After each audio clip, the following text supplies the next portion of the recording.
Hello everybody and welcome back to Modded Minecraft with Red. So, in between episodes, I've done quite a bit of work off camera. Firstly, I went and I took all of our jars and I dropped them down a level, just so that, as we get more jars, we have more room to expand, and our little homie here, how's it doing, bud? You're doing a great job. He will be able to reach all of the jars, because now with the jars in this setup, we can come back one row and up a level. So if we take these jars and move them back on top of these heads back here, they will still be up in the air like they are now, but he can walk on these heads and he can still fill these jars, or he can walk on the top of these jars and fill up any of the jars in the second row, and then we'll just continue to staircase them up that way if we have to, just so that he can get up there and do everything he needs to do. As far as upstairs, I did a little bit of mining and I processed some of the ores and whatnot. I've killed a lot of these dang ender minis, which I want to take care of really soon, which we do have the means to take care of these guys so that hopefully they will not spawn anymore. And getting a little bit of lag going on as well, which is kind of odd. Not exactly sure what that is about. Again, the game has been running for a bit. And if you hear a cat yowling in the background, I do apologize about that. I have my mother's cat, as she is out of town. She should be back today, but apparently he misses her something fierce. And yeah, I'm just kind of cat sitting while she is out of town. So hopefully, she will be back today and we'll be able to pick him up and he will stop his caterwauling. Haha, bad pun, I know. Anywho, if we come down here, I did a little bit of work down here as well. I upgraded our wood barrel, and I put another structure upgrade into it, so it can hold 7 upgrade slots now. I put another couple of stack upgrades or storage upgrades in it, and I also added something else, something that we haven't seen yet, but I added the B space upgrade. It was easy to make. It was just an ender chest with a couple of pistons. The ender chest here from Ender Storage is not going to show up for me for some reason, so we'll pull it up this way. There we go. It's just a couple of blaze rods, ender pearl, a chest, a couple of pieces of obsidian, and either white wool or any colored wool. If you change the color of the wool from white to any other color, all 3 of the pads up here will be that color. If you leave it white, then you can go through and you can color the pads to whatever color you want, any combination of the 16 colors, so that way you can kind of have your own lock and key. I also want to kill this guy to get him out of my face. I don't care that you care what I'm doing. I also made the B space tuning fork. Again, that was real simple, just a couple of pieces of iron and an ender pearl. And what that allows us to do is you put the B space storage upgrades in there, and we'll sleep through the night because we don't need any creepers or anything sneaking up on us since we're gonna head outside. There we go. But we come out here and we look. I've been growing trees like a madman because I have this nice little structure over here. And if we take a look at this better barrel, this has the same exact upgrades as the one we just looked at downstairs, including the B space, the B space storage upgrade, B space upgrade, there we go. So if you have 2 barrels that are identical with the B space upgrade in them, you can use the tuning fork and they will become in tune with each other, and they will essentially share the inventory. So with this one hooked up to the one downstairs, we can access all of the wood that we need from right here. How cool is that?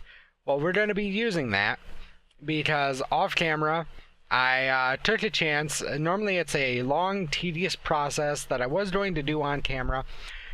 However, I decided to take a chance. It worked really well, and I didn't want to move this thing again. If you remember the past couple episodes, we've been working with a lot of Thaumcraft stuff. I said that I wanted to do some, more of the foci than what we already have. I mean, we have the Peck's Curse, which we got from a Peck. We have the Shock, we have the Fire, which is awesome. But I was talking about doing the wand focus of equal trade. Well, in order to do that, we could have built that. That's not a problem. But if we take a look in our Thaumonomicon, and we take a look at Thaumaturgy, and I'm sorry, not Thaumaturgy, but basic info, we learned how to make a node in a jar. And basically what that does is it traps the Aura node inside a jar. And to do that, you have to put glass on the bottom, glass around the node, glass over top of the node, and then cap it off with some sort of wooden slab. You have 70V in your wand of each aspect. You right click on it and it will transduce this structure. It'll shrink this structure down into a jar, just like the warded jars that we have downstairs holding our essentia. You can then break that jar, pick it up and move it, and place the Aura node down in the world wherever you want. Give it a shift right click with the wand, it'll break the jar, and boom, there's your Aura node.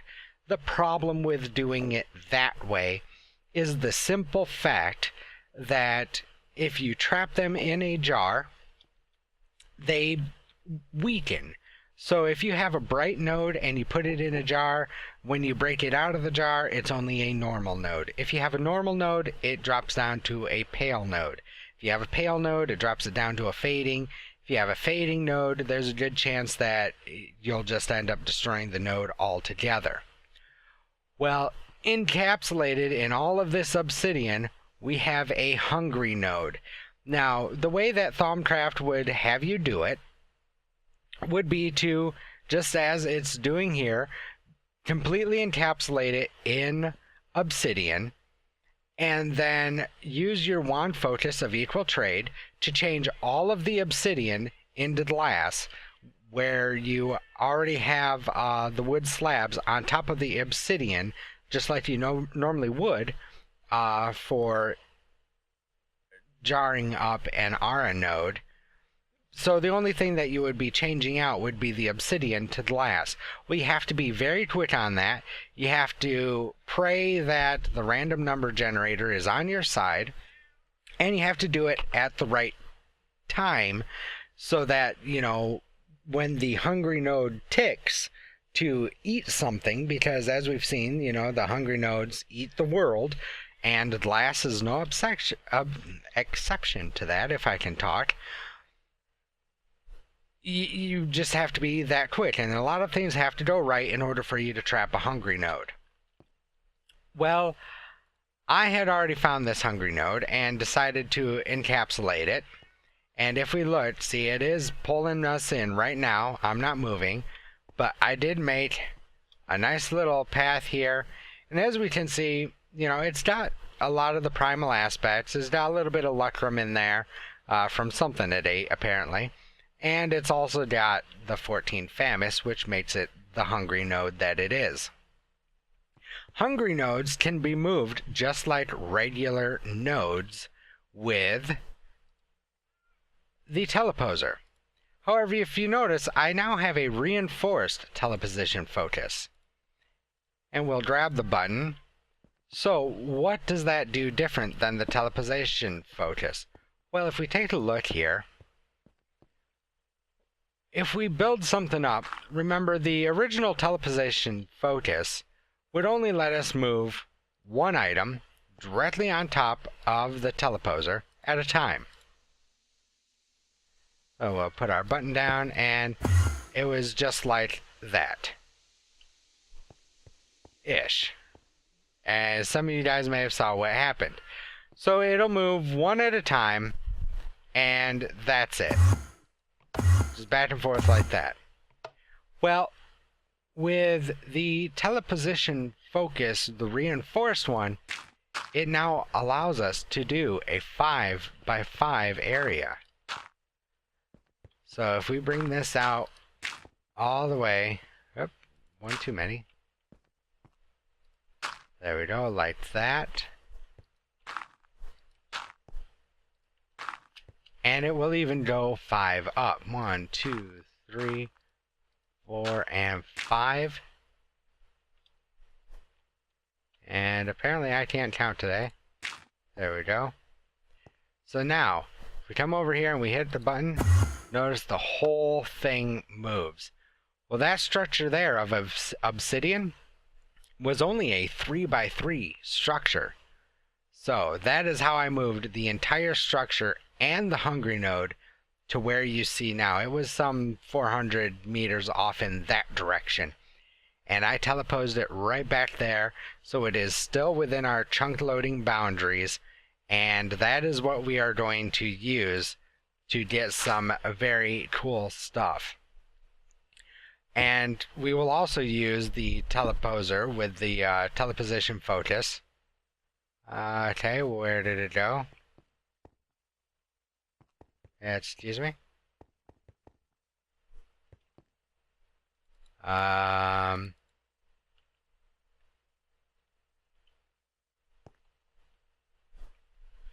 Excuse me.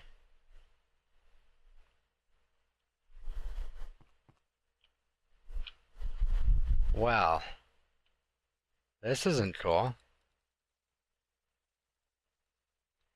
Alrighty, hang on guys, I will be right back. Alrighty guys, we're back, and I'm not exactly sure what exactly happened to our teleposer and teleposition focus. So I went ahead and I brought those back because, well, they should have ended up right in my inventory. I checked the hungry node, it did not eat them, they just straight up vanished on us, which is not cool to say the least. So a little bit of a bummer there. I hate, having to, cheat stuff in, but I'm not gonna have stuff just randomly disappear on me like that. So I restarted Minecraft and everything, the stuff still wasn't there, and yeah, so we got that stuff back, but that's how we're going to move the hungry node to a different location a little bit later on after we start feeding it. And of course, we've got to come down here and we've got to reactivate our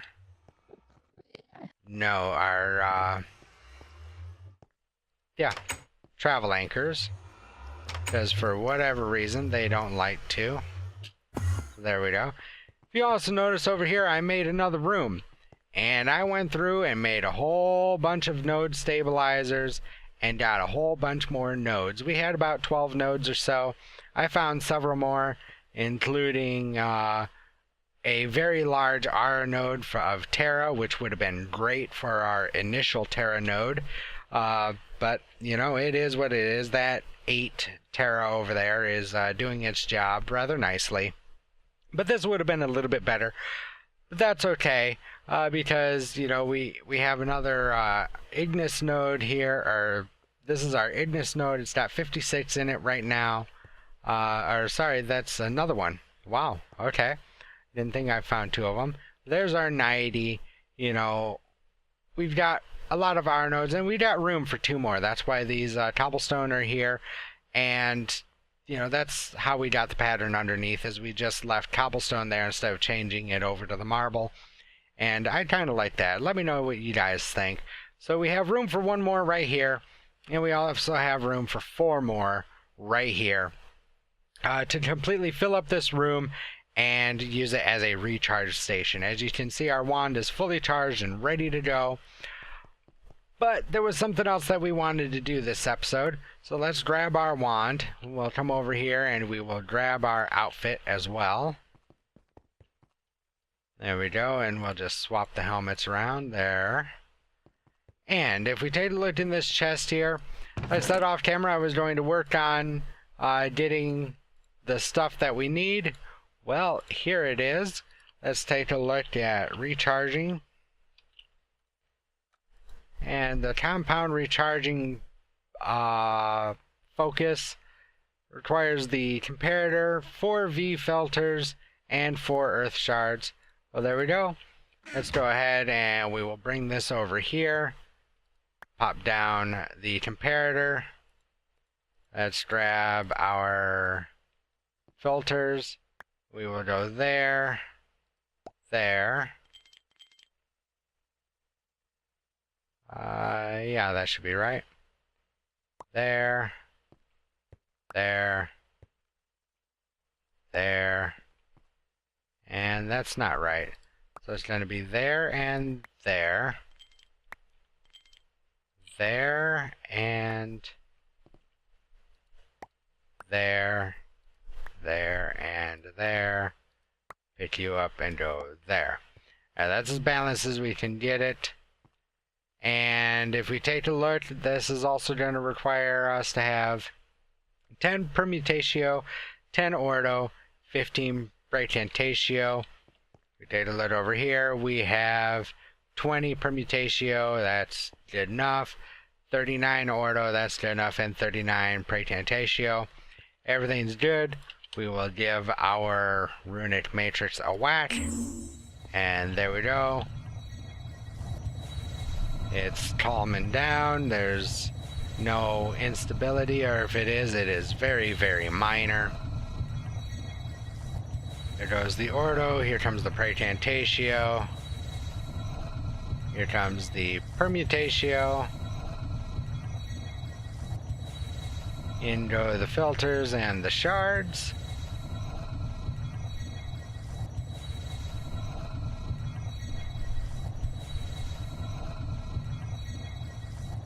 Just a couple more here. And there we go. Now we have our compound recharge focus. And to set this up, we just simply come over here to our wand recharge pedestal, right click and put it right on top. So now we can pop that down and it will pull from everything, breaking down some of these compound aspects, kind of like the Victus. It'll break that down into the core components and recharge the wand that way. Cool. So, what else are we going to work on this episode? Well, like I said, we have that R node up there, that hungry node, that we really want to do something with. We are going to end up transducing that down. Let's sleep through the night again so we don't have any mobs. And the best way that I have found to do that is actually with a mod that we've messed around with a little bit, but we haven't messed around with this mechanic of the mod, but it is extra utilities. And extra utilities allows for auto crafting.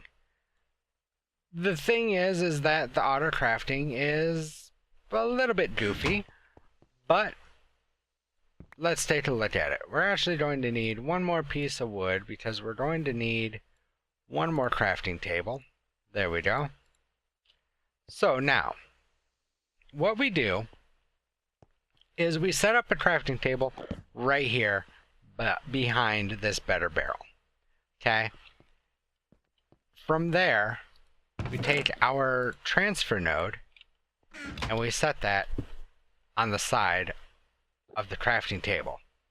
So now when we put a world interaction upgrade inside, which is the one thing that I forgot to grab, let's come back here and we will grab a world interaction upgrade, actually a couple of them. I'll grab some speed upgrades while we're here too. So world, 2 of you, speed, I'll grab 2 stacks of you, just because we want it to go as fast as possible.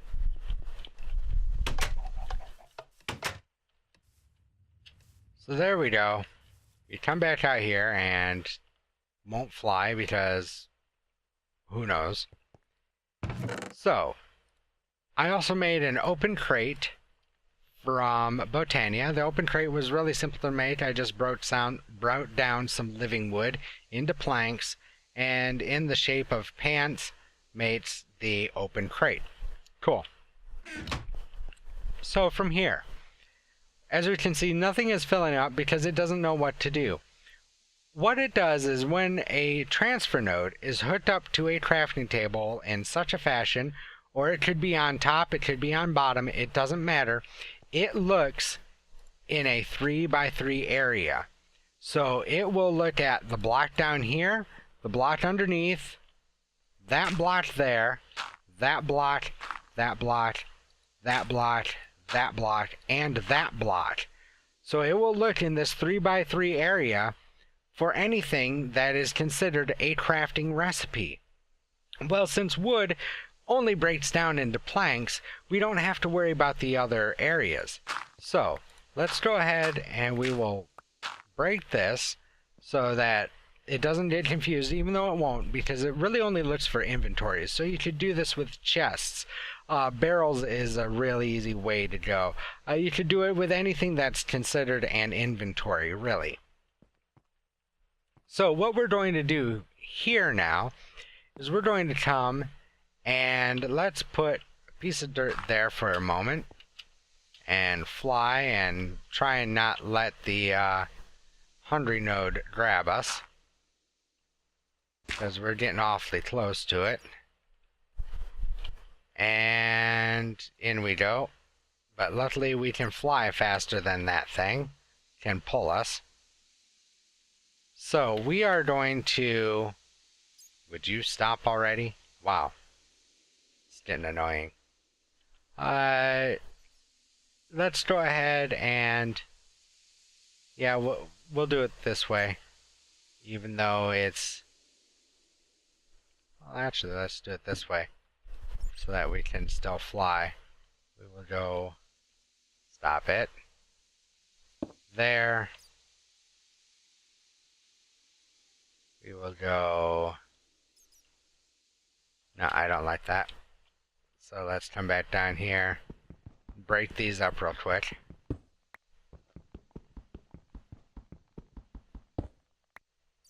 And just because it's being a pain in the butt, here's what we'll do. We will, I guess let's do it this way.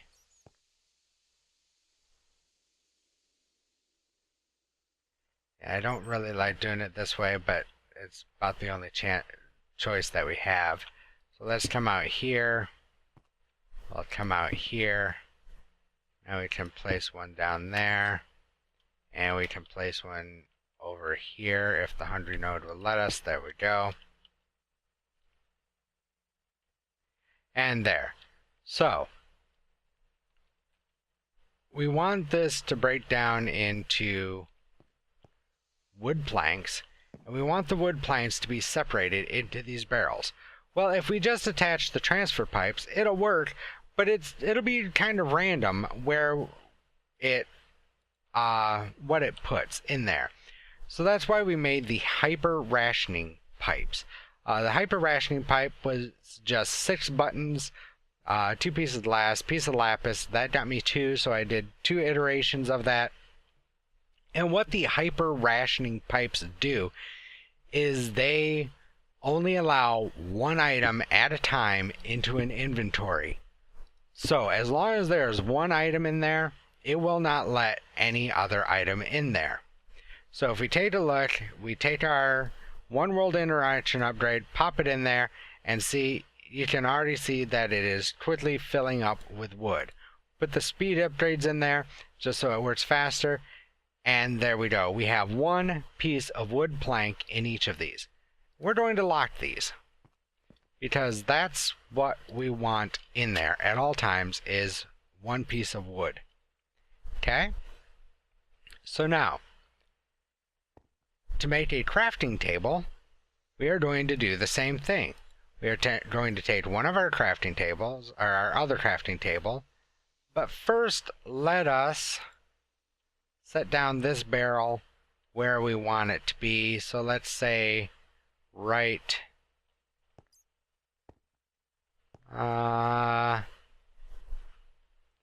let's go up right here. Actually, it'd be better right there. That's okay, we can still do it right there. So let's go right here, so we can kind of keep an eye on what's going on. And we're going to put our crafting table in there, lock it, and pull it back out. So now, if we take this crafting table and we place it right there, it's searching behind it, because we're going to put our other transfer node, which is in this chest. Nope, it's in my inventory. We're going to put this transfer node right here. So now it is searching behind this crafting table for a 3x3 recipe in inventories.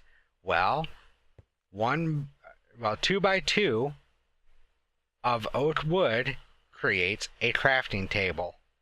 So now, if we take our transfer pipes and we go just straight up like this, which, there we go, we don't need that other one. And we say that we take a filter, and let's actually go ahead, pull out one more piece of wood here. We will make a crafting table out of it, like that. Going to open up the filter. To make the filters, it's just 4 redstone, 4 sticks, and a piece of string. We're going to take our crafting table and tell this thing that crafting tables are the only thing that are allowed to pass through this filter.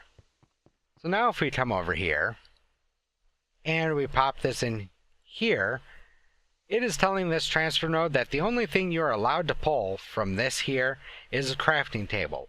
So it's just a little added protection, so that if this transfer node cannot keep up with the production of wood planks, as we all know, one wood plank becomes a button, or 2 of them becomes a pressure plate. We don't want that. We only want crafting tables. And it will happily craft away and store them in the transfer node, because it has no place else to go, being that this barrel is the only place that it can dump stuff, but that's locked to crafting tables. So if we tell it, hey, you're only allowed to pull out crafting tables, it will not pull anything else but crafting tables. So if this transfer node ever falls behind, the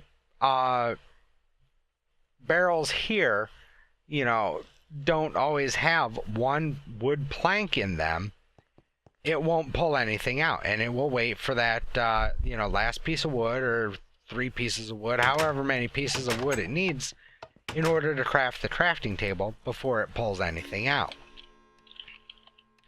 So let's grab one more transfer node here, and we're actually going to need more speed upgrades. Let's grab 2 more stacks of them. We'll come out here, and of course it's quickly becoming night. And the lag is getting worse. I'm going to have to completely restart Minecraft here shortly. So we'll place the other transfer node up there. We'll come down here. We will put our world integration upgrade up there, and see it is quickly making crafting tables. We pop the speed upgrades in there, and look how fast it is making those crafting tables. Just absolutely blazing through that wood. That's why I wanted to set up a larger barrel for wood and get it as filled as possible just for this process. I took about 2,000 pieces of log and put them into our AE system, and so we should have plenty of wood, because this is going to just absolutely chew through all of our wood. As we can see, we're already up to 5 stacks of crafting tables. Now, you might be asking, Red, why crafting tables? Well, that's because crafting tables, if we remember, have Fabrico on them. Fabrico, when broken down, breaks down into the most primal aspects. It has just about every primal aspect that you can find when broken down. So that is why we are using crafting tables. So now if we come up here, we can fly up to the very top of this thing. The nice thing is that obsidian is not affected by tornadoes or anything.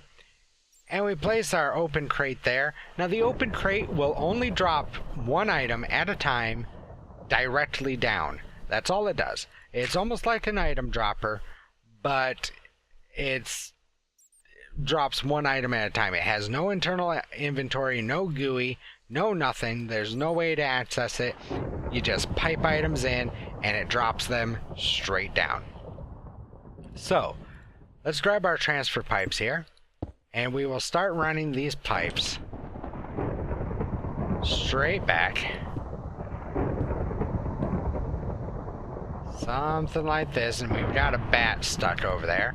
We're going to get a lot more stuff stuck over there, which is fine because, well, we really don't care if stuff gets stuck over there. Wow. Speak, Red, speak. And so, you know, if stuff gets stuck to the R node over there, that hungry node, we don't care. It'll die eventually. Or the hungry node will eat it. Who knows? And if it's a creeper and it ends up blowing up, well, big whoop, it's obsidian, it's not going to do any damage. So now, if we come down here and we connect that up, we can see that that is quickly going to start emptying that out. Let's go ahead and take off our ring, because that can sometimes affect it. And we'll come out here and we'll take a look, and we can see the crafting table is just absolutely flying in and getting sucked up by that hungry node. So let's run out here real quick.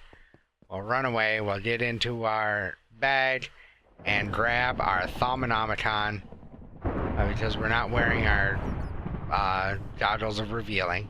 We'll come back in here, and as you can see, it is a bright hungry node, and you can just see how quickly those aspects are going up. We're up to 15 Ordo now, 14 Perditio, 32 Terra, 13 Ignis, 21 Aqua, and 30, looks like, 30 Air, 32 Air, and it just keeps climbing.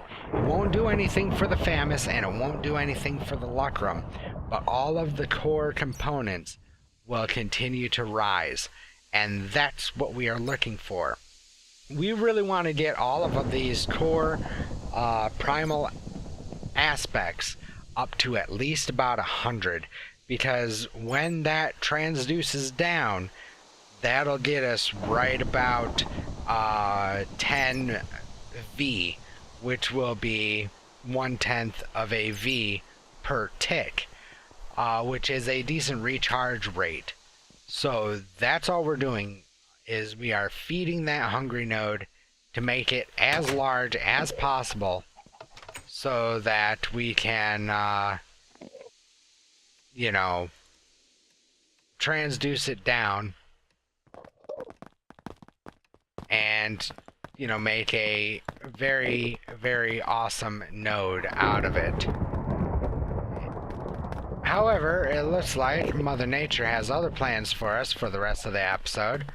So let's go ahead and, you know, kind of batten down the hatches, because somehow I have a feeling that with it automatically turning into a hailstorm like that, I really don't want this thing to drop. Because if it drops, it is going to drop right on top of us. If it stays just a hailstorm, we'll be okay. If not, I'm going to be spending a lot of time doing a lot of cleanup. It is not going to be fun, nor is it going to be pretty. Looks like it might be pushing off to the west just a touch. And I hope so. I hope it goes right around us.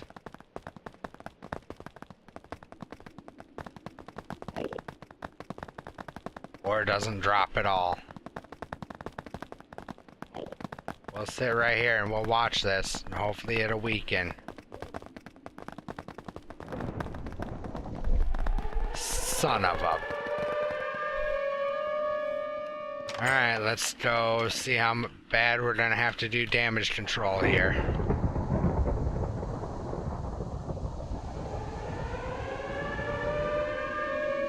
Where is it? There it is, right there.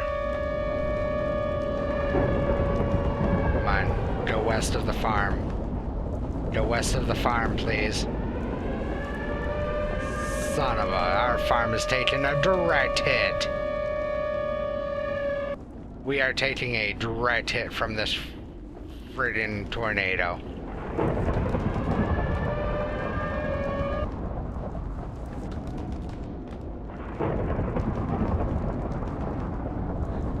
Oh, you've got to be kidding me.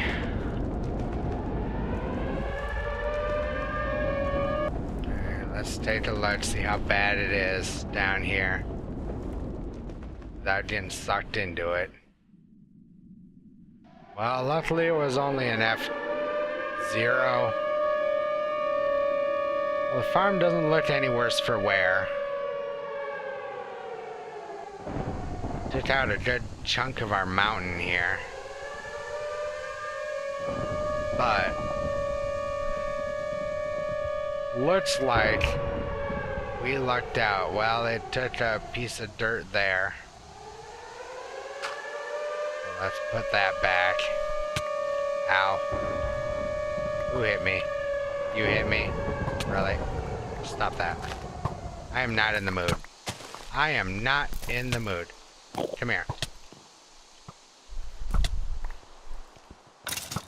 Thank you. I don't want to deal with you either. Well, I guess in the grand scheme of things, it could have been far, far worse. Oh, jeez. Look at this mess.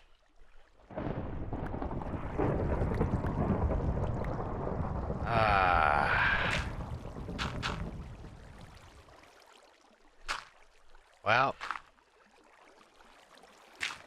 That tears it, guys. I think we're going to say, forget the tornadoes.